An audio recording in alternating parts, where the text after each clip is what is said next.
Legate, we represent the Emperor here. Sorry, sir. It won't happen again. Now that that's settled, may we proceed? I have something to say first. Here we go.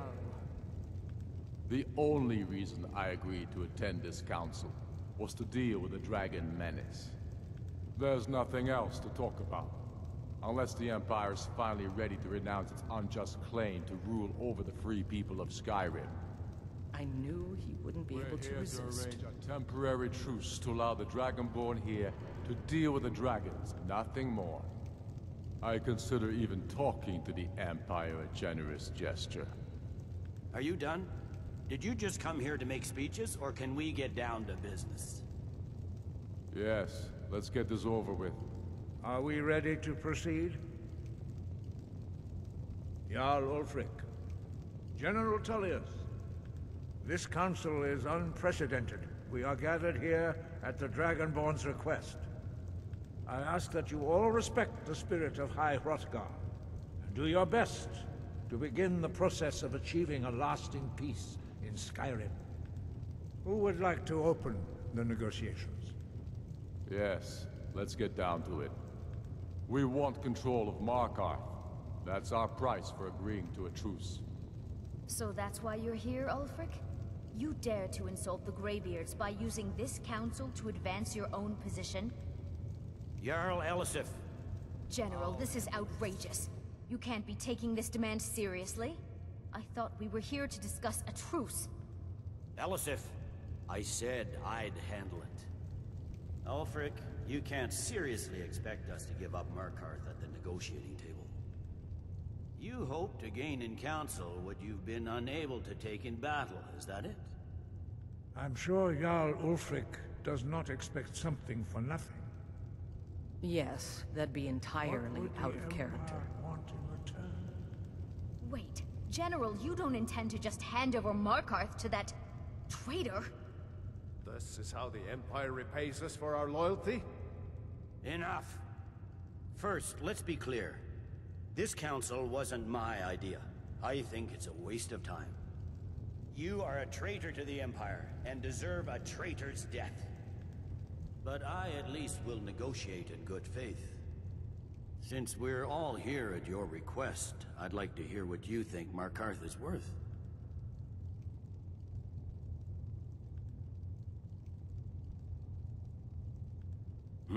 The rift would help secure our communications with Cyrodiil, and threatened Ulfric's southern flank.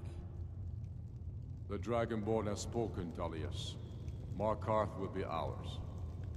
Now we'll see if there's anything behind your talk with good faith. You disappoint me, Dragonborn. I accepted your invitation on trust in your good name. But it seems you intend to favor Ulfric.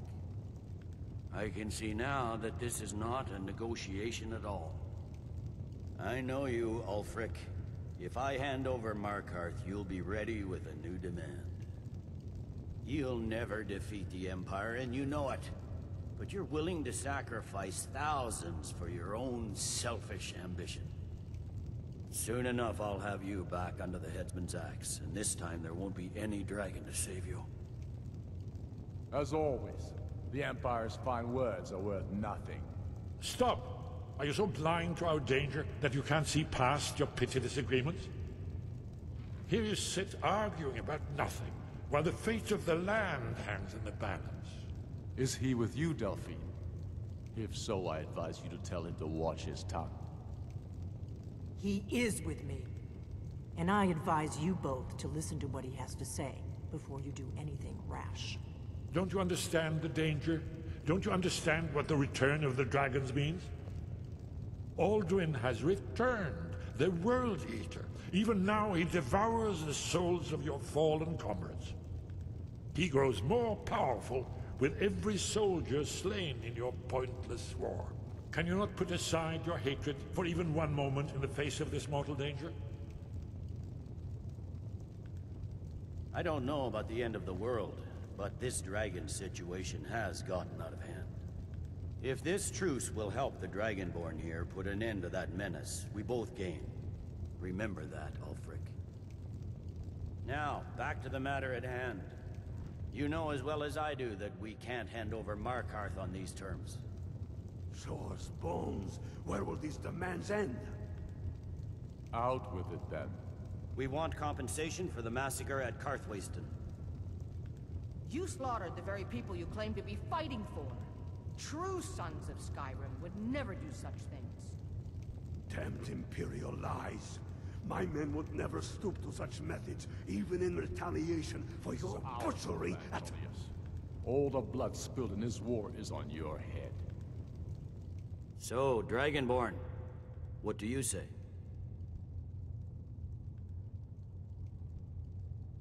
Well said. For once you'll actually I don't know pay what they're for your talking about. crimes. I suppose that's the fairest deal we're likely to get. It seems we may have an agreement. Jarl Ulfric, General Tullius, these are the terms currently on the table. Markarth will be handed over to Ulfric's forces, Jarl Igmund will step down, and Thongvor Silverblood will become the Jarl of Markarth. The Stormcloaks will withdraw from the rift, allowing Imperial troops unhindered access. Jarl Lela Lawgiver will step down, and Maven Blackbriar will become the Jarl of Riften. The Stormcloaks will pay appropriate compensation for the massacre at Karthwasten. You both agree to this? The Sons of Skyrim will live up to their agreements, as long as the Imperials hold to theirs. What about you, Elisif? Are these terms to your liking? Speak up! I'm sure General Tullius is waiting to do your bidding. I have nothing to say to that murderer. General, you've proven yourself a good friend to Skyrim. I continue to trust that you will do your utmost to safeguard our interests. Thank you, Jarl Elisif. I appreciate your loyalty. The Empire can live with these terms, yes, for a temporary truce, until the dragon menace is dealt with. After that, Ulfric, there will be a reckoning.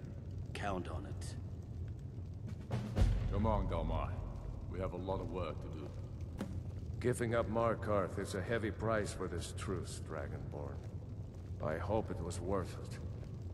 Jarl Balgruuf, I assume you are familiar with the Dragonborn's plan? Yes, I'm ready to do my part. Just say the word, and my men will help you spring this trap. But the difficulty remains how to lure a dragon to Dragon's Reach at all. Well, that's an excellent question. You haven't overlooked that little detail, have you? Ah, I believe I can be of help here. I anticipated the problem. While you were arranging this meeting, I was busy in the library of Skyhaven Temple, an unguessed trove of lost lore.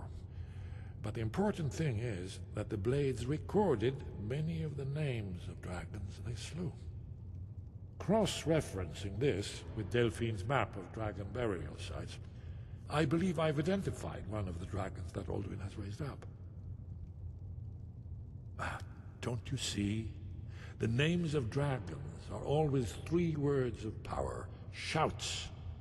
By calling the dragon with a voice, he will hear you wherever he might be.